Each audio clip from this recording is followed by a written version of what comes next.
こんにちは。ゼラックフィールドスタッフの木下誠です。今回はマグロゲームの、ファイトの部分について、お話をしようと思います。といっても、基本的には昨年出させていただいた、100キロ以上のモンスターマグロと戦うためのファイトの仕方という動画をゼラックの YouTube の方で上げてるんですけど、サイズが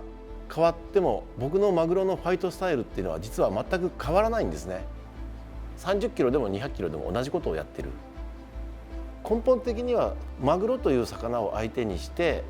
前半戦、中盤戦、そして最後っていうのは基本的にファイトのスタイルは同じなので、ぜひ参考にしてみてください。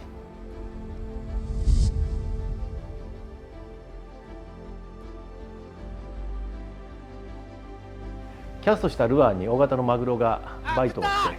見事にヒットをしたと。その後に急いでリールを巻きながらラインをハイテンションまで持っていったところで、しっかり重みが乗ったらフッキングを入れます。この時はロッドを煽るようなフッキングではなくて、むしろ引っ張るに近い状態で小さいんですけども力強いフッキングを入れるようにしています。もちろんロッドのティップはもう曲がったままで、しかも持ち方は脇ばさみのままです。でその後にドラグからラインが急激に引き出されることが多いと思うんですけど、まだ脇ばさみでロッドを保持したままで魚が目いっぱい走って止まるのを待ちます。この時に慌ててファイティングベルトにロッドを差し込んだりするようなことはこの時点では必要ないです。むしろそれが理由で魚がフックアウトするケースが多々見られるので、まだこの時点では脇ばさみでロッドを持っててください。僕は初期ドラグをだいたい14キロ前後にしています。でこのドラグ値っていうのは100キロから120、30キロまでの魚だったらこのドラグ値を触ることなく最後まで戦える数値なので、特に慌ててドラグを締める必要もないです。ただし魚が200キロ以上とか超大型になってきた場合にはプールのラインを全部引き出されてしまう可能性がゼロではないので、もう残りのラインが少ないなっていう時にはドラグノブを4分の1回転ずつ締めて魚にさらに負荷をかけていくことも時に必要になることがあります。ファーストランが終わっても、魚が頭を振ってロッドがガクガクガクっとなったり、あるいはセカンドランが始まったりサードランが始まったりすることがあります。で瞬間的なダッシュとかこの魚の挙動が大きく動く時に対しては絶対にまだロッドは脇ばさみのままで保持をして、冷静に対処をしていきます。で脇ばさみの状態のロッドでティップを見ながら、もう魚が走らない、魚が疲れて一旦落ち着いた状態になってから初めてファイティングベルトにロッドエンドを差し込んで、ここからファイトに入っていきます。ここまでの前半戦でとにかく大事にしているのは、まず魚を走らせて魚を体力をなるべく奪うこと、それから魚が落ち着くまでは脇ばさみのロッドを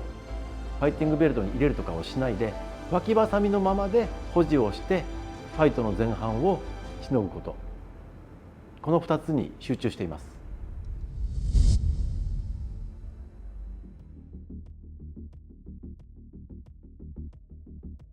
ここからはファイトの中盤の話になります。目的、意識していることは、弱ったマグロをいかに僕らが体力を使わずに魚との間合いを詰めて上の方にリフトアップをしていくかということになります。前半戦で長い距離を走らされて体力を奪われたマグロは泳ぎ続けないと呼吸ができないっていうそのマグロの特性から、頭を我々サイドに向ければ自らこちらの方に泳いでくるっていう習性がマグロにはあります。ということは我々アングラーが引っ張る方向にマグロ自ら泳いできてくれるということになりますよね。この自分で泳いできてくれるっていうことを最大利用すれば、そんなに力いっぱい力を入れて引き寄せなきゃいけないっていう魚ではないんです。この時に人間の力だけではなくモンスターバスターの反発力を生かしてなるべく魚を上へ上へと泳がせながらリフトしていくっていうリフトポンピングを意識して、いかに我々が体力を使わずに魚との間合いを詰めていけるかが重要なことになります。ここで、そのファイティングベルトにロッドを入れてのポンピングについて少しお話をします。でこのファイティングベルトの位置なんですけど、なるべくロッドエンドが下に来るようになるようなタイプのものだとこのロッドを立てやすくなるので、そういったものを選ばれるといいかなと思います。今これ45度ぐらいにロッドを立ててロッドフォールドして、ドラグ今これ15キロぐらいかけてるんですけど、ものすごい辛いんです。この姿勢が、この姿勢は人間が辛い割にロッドがこう反発力を出すというところまでまだ竿が曲がってなくて、でこうなると、でもこの体勢って人間にはすごいきつくて、もう多分3分も持たないっていう体勢になってます。でこれをこう繰り返すようなポンピングだとものすごく体力だけ使って人間の力だけで戦うことになってしまうので、こういったポンピングは大型マグロとの勝負には後半負けるポンピングになるので、こういうイメージは持たないようにしてください。じゃあどうしたらいいか、それは非常に簡単で、こうロッドをもっと立ててあげて、でロッドの反発力を生かしてあげる。で、僕はモンスターバスターを使っているので、このロッドの高反発はここまで立ててあげれば勝手に魚がこうキュッキュッキュッと寄せてくれるんですね。そうしたらまたポンピングをこう繰り返してまたグッと立ててやる。で立ってることでこれ何も疲れないので、立ってればティップが返ってきて魚をどんどん上へ上へとリフトしてくれてる。これを繰り返すだけなので、例えば10分15分間これを続けててもそんなに疲れない。そんなに疲れないっていうことがファイト後半の一番辛い時に余力を残して臨んでいけるようになります。こういうファイトを中盤で意識していただけると、ファイトの一番きつい後半まで体力を温存できるので、ロッドの曲げ方として参考にしてください。今これ25キロのドラグ値なんですけど、この角度ではもう僕は多分30秒ぐらいしか持ってられないんだよね。でこれをよしちょっと前で出てって、はい、もう一回言ってください。ロッドを立てた状態、ここなら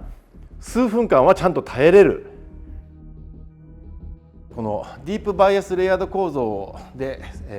採用されているモンスターバスターのすごいところっていうところは、何といってももうこの曲がりにして高反発で、今からちょっと僕さらに立てていきます。こうロッドをこの角度、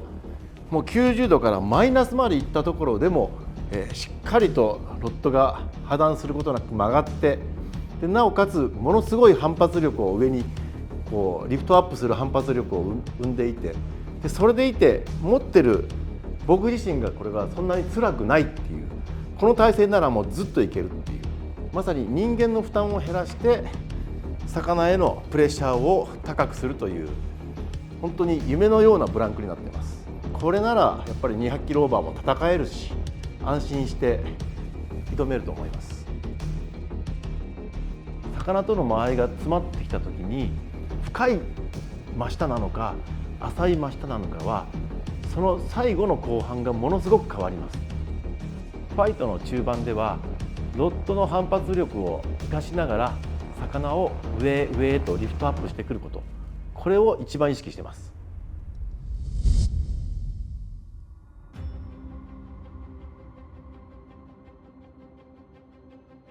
いよいよファイトの後半に入っていきます。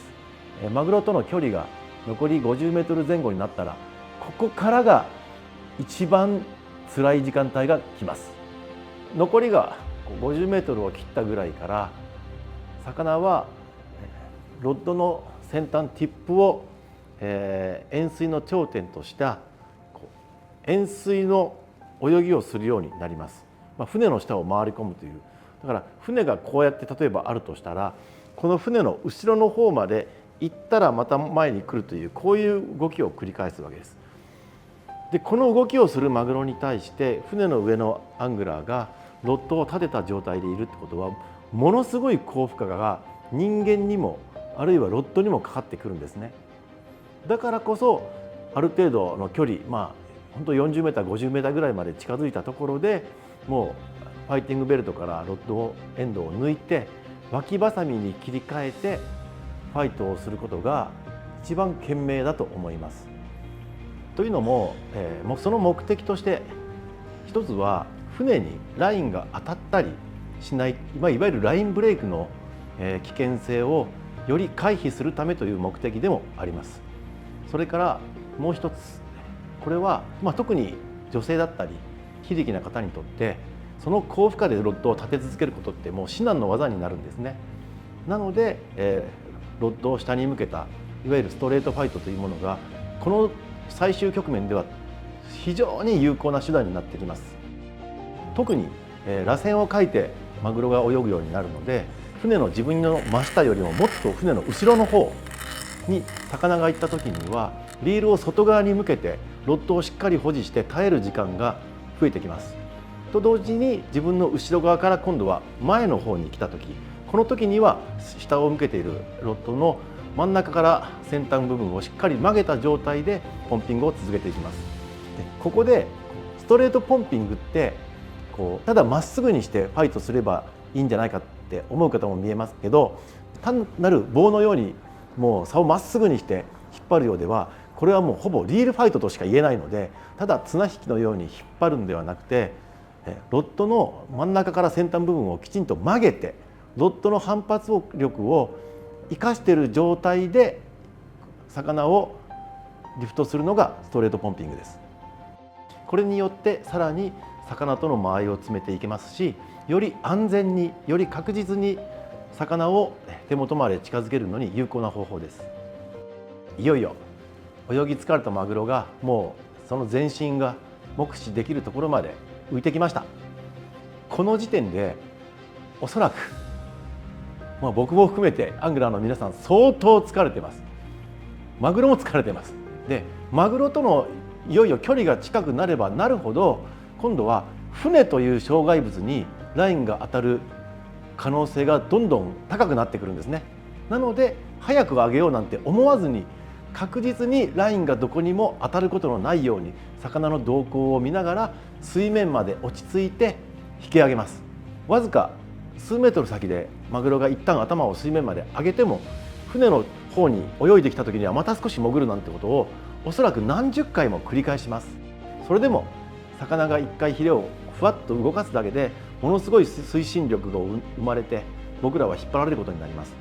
その動きができなくなるような状態まで付き合ってあげてようやく水面でリーダーをつかむことができると思います。決して焦らずに冷静でいること、それから自らの使っているタックル、ノット全てを信じて自信を持ってマグロと戦うことが大切です。僕自身モンスターバスターと出会って高反発力と、そのグリップ力、それからリールシートの強さ、もう不安が一切ない状態で戦えてこれたおかげで100キロ、150キロ、200キロと数多くの戦いを制することができました。今日お話しした大型マグロの戦い方というものを参考にしていただきながら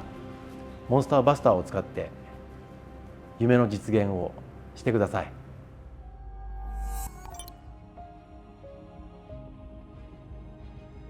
僕が、最近ちょっと気になっていることが一つあるのでお話ししようと思います。それは、ラインからロッドあるいはリールのドラグ性能がどんどん進化していく中で人間我々への負担がより大きなものになってきています。なので不用意にフルドラグにしてじゃあ耐えれるかっていうとなかなか経験してきた人でないと耐えれないことって多々あると思うんですね。なので船から落ちたりからロッドを手放したりしないようなドラグ値を必ず調校前に皆さんご自身で確認をしておいてください。動画を見ていただいてありがとうございます。もう本当にそのマグロのサイズが変わっても僕のファイトのスタイルっていうのはもう大きく変わることはないので、ぜひ参考にしていただけたらいいと思います。でここで動画の中にはなかったちょっと追加をしてお話ししたいのは、魚をいよいよランディングするという時にロッドを立てた状態で魚を水面まで浮かして誘導してくると、万が一針が外れた時に船長に向かって飛んでくる場合があります。もうとても危険なことなので、極力魚を最後ランディングして船長の前に誘導する時はロッドを脇に挟んで魚をゆっくりと誘導するようなつもりでランディングにつなげてほしいと思います。あと1点、これはマグロのファイトが始まったらその周りにいるアングラーの方々は極力そのファイトをしている方のサポートをしてあげてほしいということです。もう水分補給をしなければ熱中症を起こしますし、氷水とかでもあれば首元を冷やしてあげるだけでアングラーはものすごく楽になります。なのでマグロゲームをやるときはチーム戦のようなつもりでファイトに臨んでいただけたら嬉しく思います。ぜひ頑張ってください。もちもち。